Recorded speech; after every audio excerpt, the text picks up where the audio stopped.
Bismillahirrahmanirrahim. Assalamualaikum warahmatullahi wabarakatuh. Ya, sebelumnya saya perkenalkan diri. Saya Surya Haryanto. Saat ini sedang melaksanakan studi di program S3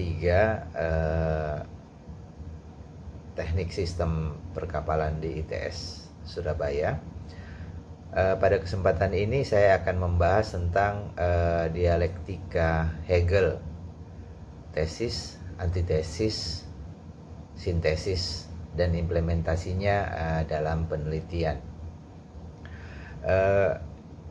Ini merupakan bagian dari mata kuliah yang sedang kami laksanakan adalah mata kuliah filsafat teknologi kelautan. Oke,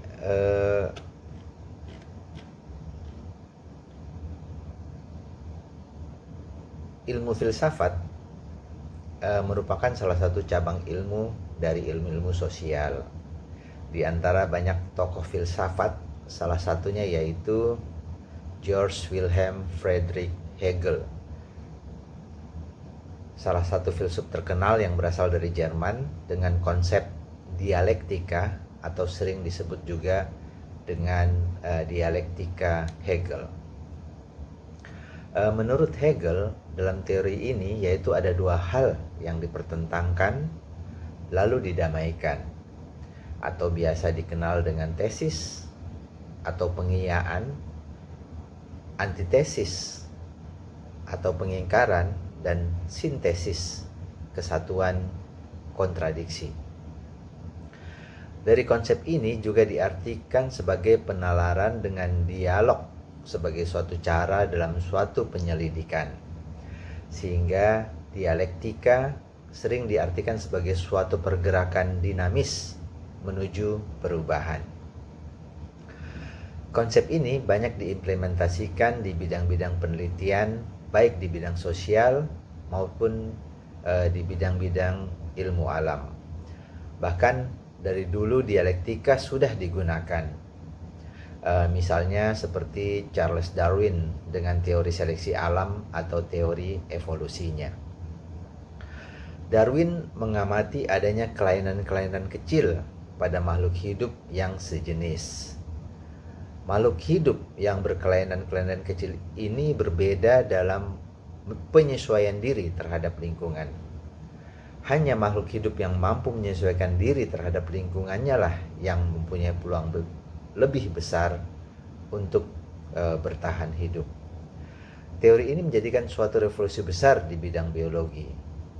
Jadi dialektika Hegel sangat penting dalam suatu penalaran dalam bidang penelitian. Oke, untuk lebih jelasnya tentang topik ini, mungkin ada baiknya kita bicara sedikit tentang apa itu ilmu, filsafat, dan filsafat ilmu. Pada zaman Yunani kuno, ilmu dan filsafat itu sangat sukar dibedakan. Dengan berkembangnya metode ilmiah, penalaran, metode empirik, makin meluasnya penggunaan instrumen penelitian, maka mulai satu persatu cabang ilmu melepaskan diri dari filsafat. Pada waktu masih bagian dari filsafat, definisi ilmu tergantung filsafat yang dianut. Sedangkan sewaktu posisi ilmu masih lebih bebas dan mandiri, definisi ilmu umumnya berdasarkan pada apa yang dikerjakan oleh ilmu itu dengan melihat metode yang dikembangkan. Maka berkembanglah ilmu-ilmu alamiah atau natural sciences dan ilmu-ilmu sosial atau social sciences. Filsafat adalah jenis pengetahuan manusia yang mencoba mencari sebab yang sedalam-dalamnya dari segala sesuatu yang ada dan mungkin ada. Dalam mencari sebab yang sedalam-dalamnya itu, kita bersifat kritis. Kritis artinya tidak mudah percaya. Dalam mempertanyakan sesuatu secara mendalam, mendasar, dan terkadang kritis, maka terkadang kita kembali ke pertanyaan awal. titik awal di mana pertanyaan itu bermula. Filsafat berasal dari bahasa Yunani, yaitu philosophia, yang terdiri dari dua suku kata, yaitu philos yang berarti cinta dan sophos yang berarti kebijaksanaan. Atau filsafat sering diartikan singkat dengan cinta kebijaksanaan. Beberapa pihak menawarkan 4 pandangan tentang filsafat ilmu. Pandangan pertama mengemukakan bahwa filsafat ilmu adalah perumusan pandangan dunia yang konsisten dengan dan pada beberapa pengertian didasarkan atas teori-teori ilmiah yang penting. Pandangan kedua mengemukakan bahwa pemaparan atau exposition, dugaan atau presupposition, dan kecenderungan atau predisposition para ilmuwan. Pandangan ketiga, filsafat ilmu adalah suatu disiplin. Dalam disiplin ini, konsep dan teori tentang ilmu dianalisis dan diklarifikasikan. Pandangan keempat mengemukakan bahwa filsafat ilmu merupakan suatu patokan tingkat kedua, second order kriteriologi. Oke, setelah kita mempelajari sedikit dasar-dasar dengan ilmu filsafat dan filsafat ilmu, kita lanjut sedikit tentang Bapak dialektika atau dialektika Hegel. Kita belajar tentang sejarahnya. Jadi George Wilhelm Friedrich Hegel dilahirkan di Stuttgart pada 27 Agustus 1770. Di masa kecilnya ia membaca literatur, surat kabar, esai filsafat dan tulisan-tulisan tentang berbagai topik lainnya. Pada masa kanak-kanak ia rajin membaca sebagian disebabkan oleh ibunya yang luar biasa progresif yang aktif mengasuh perkembangan intelektual anak-anaknya. Keluarga Hegel adalah sebuah keluarga kelas menengah yang mapan di Stuttgart.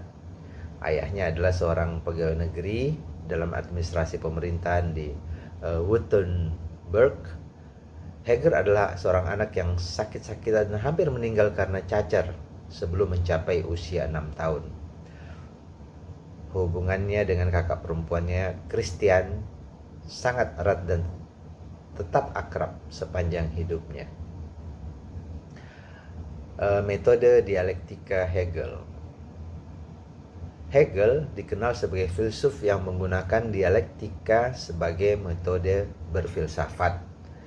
Dialektika menurut Hegel ada 2 hal yang dipertentangkan lalu didamaikan, atau biasa dikenal dengan tesis dan antitesis. Tesis, antitesis, dan sintesis.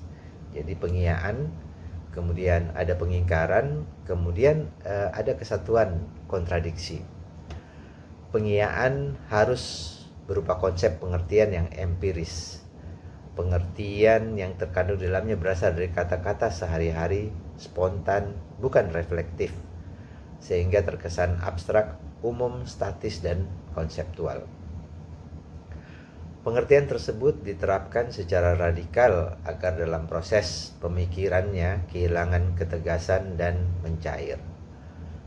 Pengingkaran adalah konsep pengertian pertama dari pengiyahan, sehingga muncul konsep pengertian kedua yang kosong, formal, tak tentu, dan tak terbatas. Menurut Hegel, dalam konsep kedua sesungguhnya tersimpan pengertian dari konsep yang pertama. Konsep pemikiran kedua ini juga diterapkan secara radikal agar kehilangan ketegasan dan mencair. Kontradiksi merupakan motor dialektika atau jalan menuju kebenaran. Maka kontradiksi harus mampu membuat konsep yang bertahan dan saling mengevaluasi. Kesatuan kontradiksi menjadi alat untuk melengkapi 2 konsep pengertian yang saling berlawanan agar tercipta konsep baru yang lebih ideal. Ya, sebagai sebuah analogi yang sederhana ada telur sebagai tesis, yang kemudian muncul ayam sebagai sintesis. Yang antitesisnya bukan ayam. Dalam dialektika itu bukan berarti ayam yang menghancurkan telur, namun dalam hal ini telur telah melampaui dirinya sehingga menjadi ayam dengan sebuah proses yang kemudian kembali menjadi telur, dan terus seperti itu sehingga dialektika merupakan suatu pergerakan dinamis menuju perubahan. Kemudian kita masuk kepada perkembangan dialektika Hegel. Jadi di sini kita akan membahas tentang dialektika idealis Hegel dan dialektika materialisme atau dialektika Marx. Semua filsafat memulai narasinya dari menjawab pertanyaan ini. Manakah yang lebih dahulu ada, ide atau materi? Pertanyaan sederhana inilah yang dapat membagi seluruh filsafat di bumi dengan jitu menjadi dua kubu yang jelas, idealis dan materialis. Di satu sisi berdiri kaum idealis atau kaum yang umumnya memihak kepada yang berkuasa dan kaya. Disinilah berdiri filsuf terkenal seperti Plato, etika dan logika, Hume, empirisme, Berkeley, di mana berpijak pada Hegel, dialektika. Di sisi lain berdiri materialis atau kaum materialis yang berpihak pada proletar dan kaum tertindas. Di sinilah berdiri Heraklitus, seorang sejarawan Yunani yang jitu, Demokritus yang menganjurkan teori atom yang pertama, Epicurus, salah satu matematikawan Yunani, Diderot, dan Lamartine, revolusioner Prancis, di mana berpuncak pada Marx dan Engels. Pemisahan di atas membuat pembahasan kita lebih mudah dengan mengambil satu contoh dari barisan para pemikir di kubu tersebut. Kita dapat menggambarkan seluruh ahli filsafat di kubu tersebut. Wajar karena semua pemikir kontemporer kubu tersebut membangun filsafatnya di atas pemikiran sebelumnya. Untuk kaum idealis, kita ambil contoh David Hume. Untuk mendeskripsikan seluruh karya dia dalam suatu kalimat, maka kita kutip perkataannya yang satu ini. If I go into myself, I shall find boundless of conceptions. Ilustrasinya, kalau Hume hendak mengetahui apakah benda yang bernama buah jeruk itu apa, maka yang diketahui hanya sifat dari jeruk, yaitu rasanya manis, warnanya kuning, teksturnya, bentuknya, dan seterusnya. Otak mencatat rupa dan rasa, tapi menjadi pengertian konsepsi seperti pengertian berat, lesat, dan tekstur. Tapi permasalahannya adalah David Hume membuat konsekuensi menarik. Dari ilustrasi tadi, karena saya yang merasakan dan melihat, maka saya sah membuat konsepsi tentang si jeruk. Dan karenanya jeruk menjadi sebuah konsep di kepala saya, bukan sebuah benda. Saya hanya melihat konsep jeruk di kepala saya, bukan melihat suatu benda bernama jeruk. Dengan begitu, Hume membuat konsekuensi yang lebih menarik. Hume menyangkal dirinya sendiri yang kenyataan secara sains terdiri dari materi, dan hanya mengakui adanya ide konsep saja. Ergo, dia mengakui bahwa sebetulnya dia sendiri tak ada. Dia cuma konsep semata. Itulah konsekuensi mutlak dari idealisme. Dengan menyangkal adanya benda, dia menyangkal dirinya sendiri. Demikian David Hume dengan memisahkan ide dan materi dan menganggap bahwa ada ide dulu, baru ada materi. Menyangkal dirinya yang dimana dia duluan lahir, baru muncul empirismenya. Membatalkan filsafat idealisme, karena bagaimana mungkin idealisme ada jika tidak ada orang yang idealis. Praktis bisa kita simpulkan sesudah Hume filsafat idealis sudah mati. Tapi seperti pocong dia datang lagi memakai hantu bernama logika mistik. Logika yang dibangun di atas angan-angan atau konsepsi di kepala.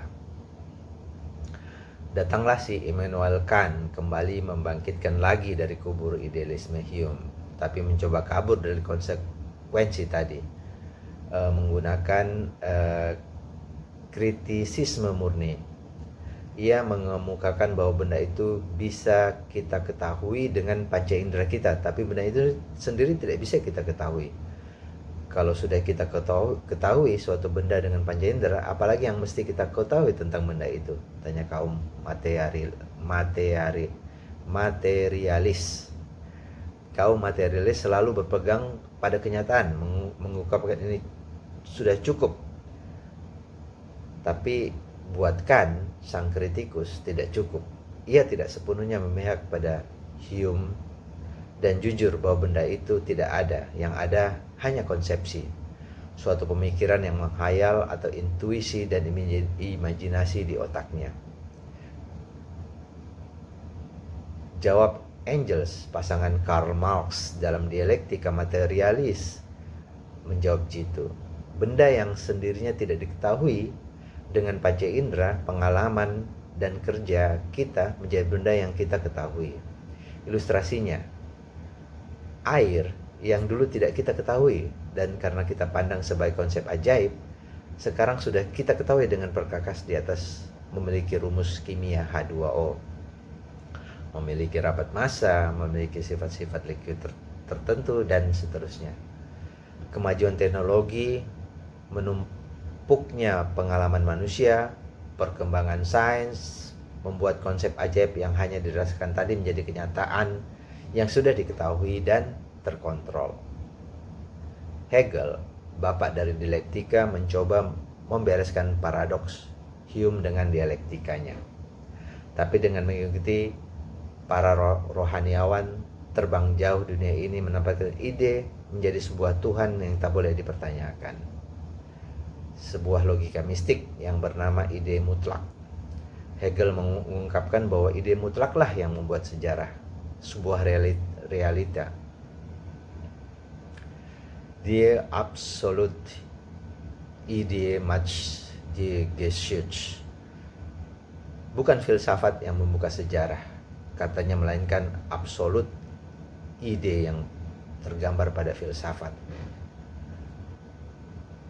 Jadi menurut Hegel, sejarah dunia, negara, dan masyarakatnya dibuat oleh absolut ide yang tergambar dalam filsafat.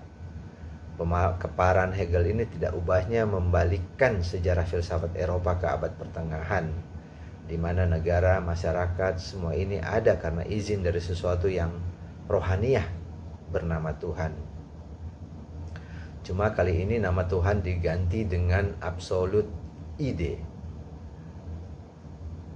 Rohani Hegel yang bernama absolute ide tidak berbeda dengan agama, di mana semua berdasarkan logika mistik yang dasarnya dari kepercayaan.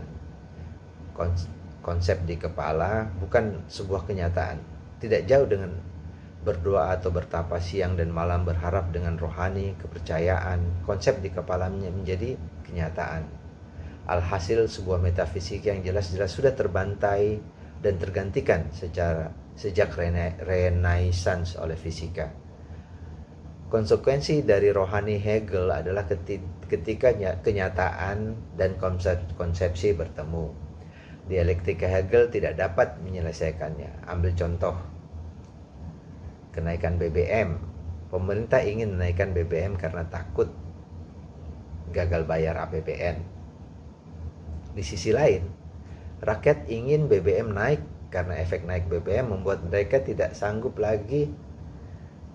Rakyat tidak ingin BBM naik karena dengan adanya kenaikan BBM membuat mereka tidak sanggup lagi hidup dengan layak. Pemerintah jelas ngotot karena mereka mengikuti idealisme, di mana mereka hanya melihat angan-angan mereka sendiri saja.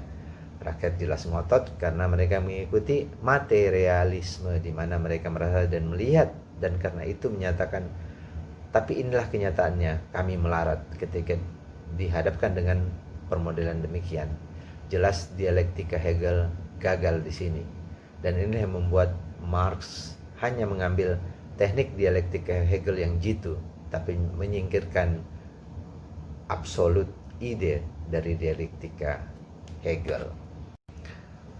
Implementasi dialektika Hegel dalam penelitian.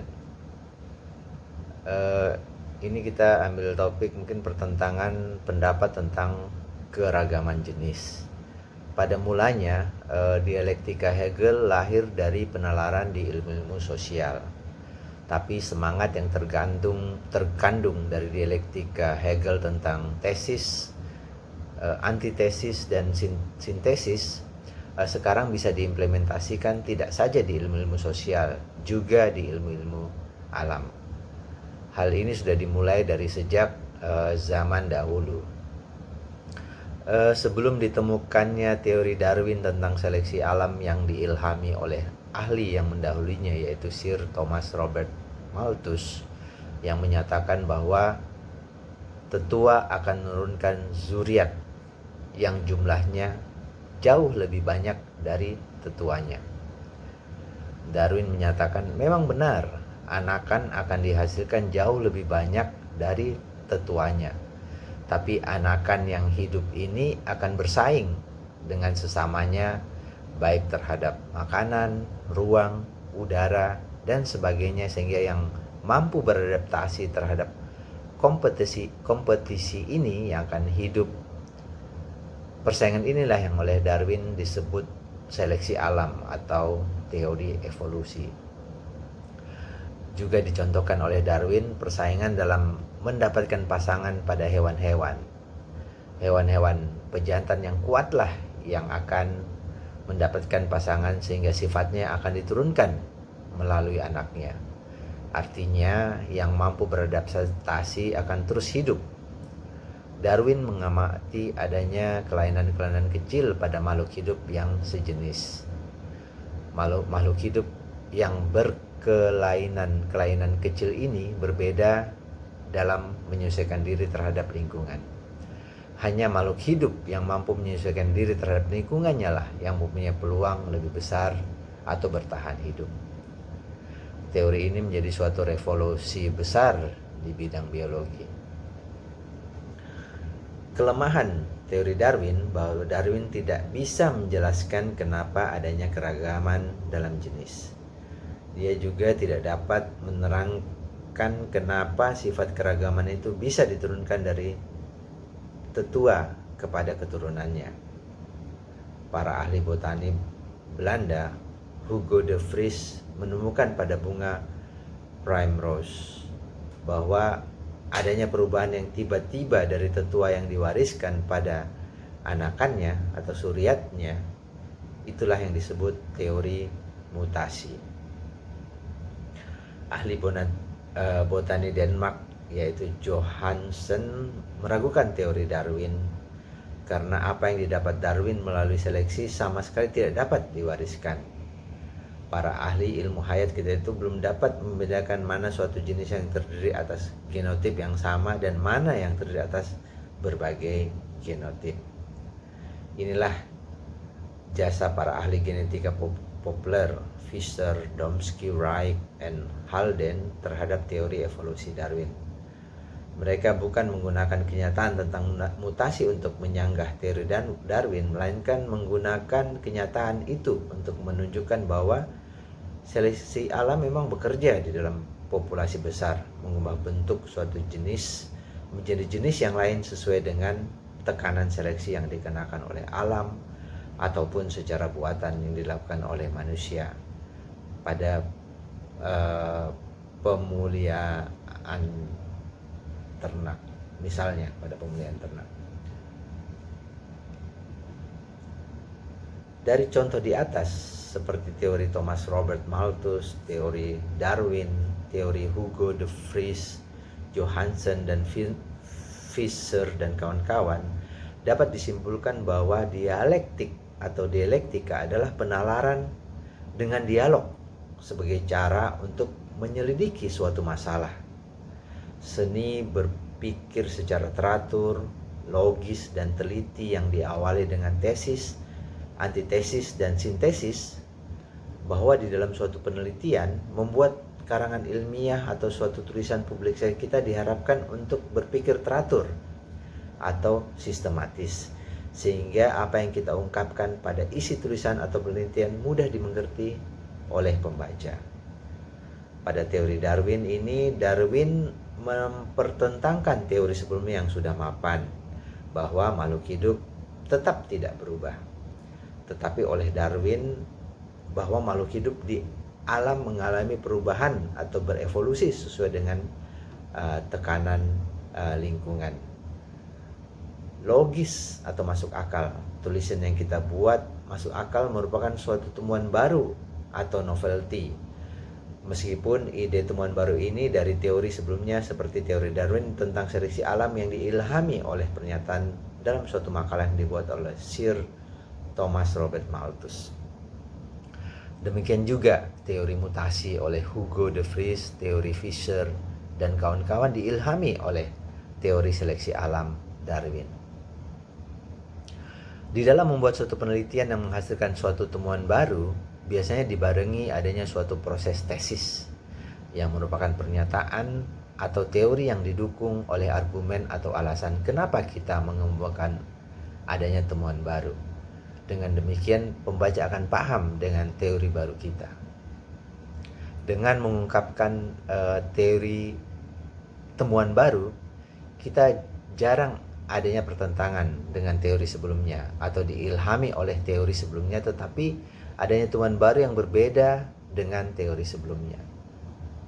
Akhirnya dalam suatu pengungkapan suatu temuan baru, kita akan mengungkapkan berdasarkan campuran atau perpaduan dari berbagai pengertian atau hal, sehingga merupakan kesatuan yang selaras atau penentuan hukum yang umum berdasarkan hukum-hukum yang khusus, yaitu alasan mengapa itu kita katakan suatu temuan baru dengan keselarasan dalam penyampaian baik secara sistematika, logika, metodologi, diskusi atau pembahasan, dan penentuan hukum yang umum berdasarkan hukum-hukum yang khusus, sehingga pembaca paham apa yang kita kemukakan menjadi benar suatu temuan baru. Ya seperti juga dalam penelitian yang akan saya lakukan, ya harus memang saya awali dengan model-model teori-teori, misalnya dalam hal ini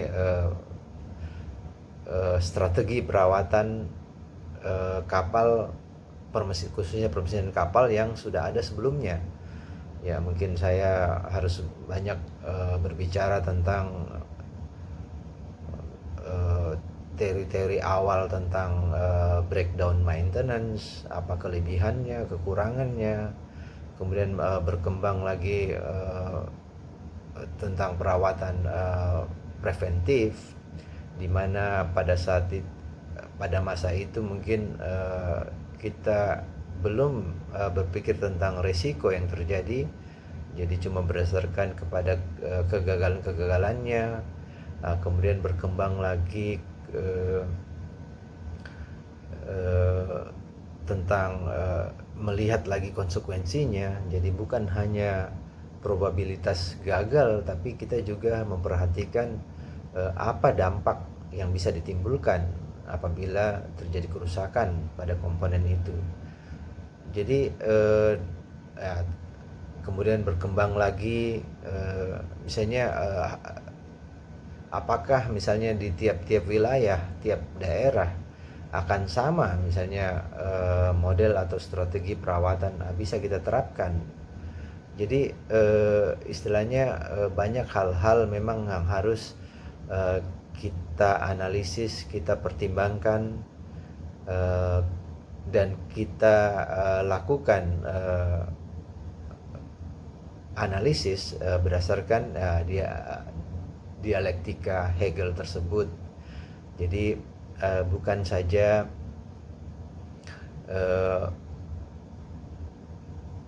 ide yang kita dapat itu harus betul-betul melihat atau ada pembanding, ada pengalaman yang lalu, ada penelitian-penelitian lalu, ada tesis yang sudah berjalan dari dulu dan sekarang, kemudian apa antitesis yang akan kita tawarkan sehingga menghasilkan sintesis baru yang bisa diterapkan dalam strategi perawatan. Mungkin demikian pemaparan saya tentang apa itu konsep dialektika Hegel, tesis, antitesis, dan sintesis, dan penerapannya dalam bidang penelitian. Sekian, terima kasih. Wassalamualaikum warahmatullahi wabarakatuh.